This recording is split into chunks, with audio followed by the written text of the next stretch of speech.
एक सेठ जी अपनी दुकान पर बैठे थे और कह रहे थे कि इस जीवन से तो मौत अच्छी है। इसी समय एक साधु दुकान के पास से होकर निकल रहा था। उन्होंने सेठ जी के ये शब्द सुने, सोचा कितना दुखी है यह व्यक्ति, इसकी सहायता करनी चाहिए। उसके पास जाकर बोले, सेठ बहुत दुखी लग रहे हो तुम, मेरे पास एक विद्या है, यदि तुम चाहो तो मैं तुम्हें स्वर्ग ले जा सकता हूँ। चलता है तो चल, यहाँ के दुखों से छुटकारा मिल जाएगा। सेठ ने साधु की ओर देखा और बोला, बहुत दयावान हो आप, परंतु मैं जा कैसे सकता हूँ? अभी तक कोई संतान नहीं हुई, संतान हो जाए तो चलूंगा अवश्य। साधु ने कहा, बहुत अच्छा, और चला गया। कुछ वर्षों बाद सेठ के 2 बेटे पैदा हो गए। एक दिन साधु फिर आया और कहा, चलो सेठ, अब तो तुम्हारी संतान हो गई। सेठ ने कहा, हाँ हो तो गई, परंतु अभी तक वह किसी योग्य तो नहीं। लड़के तनिक बड़े हो जाएं तब तुम आना, मैं अवश्य चलूंगा। लड़के बड़े हो गए। साधु फिर आया तो सेठ नहीं था। पूछा उसने कि सेठ कहाँ है, तो पता लगा कि मर गए हैं। साधु ने योग बल से देखा कि मरकर वह गया कहाँ, तो उसने पता लगाया कि दुकान के बाहर जो बैल बंधा है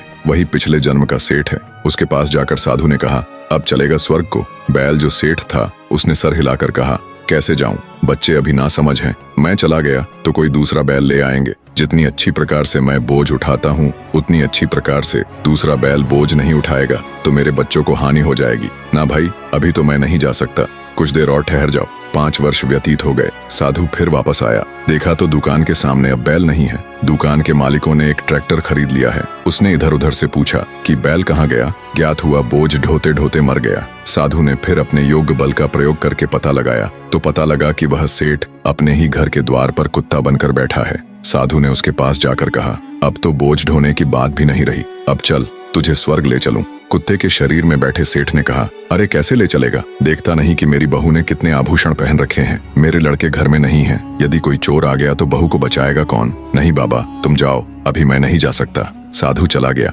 1 वर्ष बाद उसने वापस आकर देखा कि कुत्ता भी मर गया है। उस साधु ने अपने योग बल द्वारा पुनः उस सेठ को खोजा तो ज्ञात हुआ कि वह अपने घर के पास बहने वाली गंदी नाली में कीड़ा बन के बैठा है। साधु ने उसके पास जाकर कहा, देखो सेठ, क्या इससे बड़ी दुर्गति भी कभी होगी? कहां से कहां पहुंच गए तुम? अब भी मेरी बात मानो, आओ तुम्हें स्वर्ग ले चलूं। कीड़े के शरीर में बैठे सेठ ने चिल्लाकर कहा, चला जा यहाँ से, क्या मैं ही रह गया हूँ स्वर्ग जाने के लिए? उनको ले जा, मुझको यहीं पड़ा रहने दे। यहाँ पोतों पोतियों को आते जाते देखकर प्रसन्न होता हूँ। स्वर्ग में क्या, मैं तेरा मुख देखा करूंगा। दोस्तों, यह है मोह के चक्र में फंसे रहने का परिणाम। ये मोह का चक्र आत्मा को नीचे ही नीचे ढकेलता चला जाता है। नहीं, इस प्रकार के कर्म मत करो। कर्म करो अवश्य, परंतु मोह और ममता से परे हटकर। दोस्तों, वीडियो पसंद आई हो तो वीडियो को एक लाइक करके चैनल को सब्सक्राइब जरूर करें।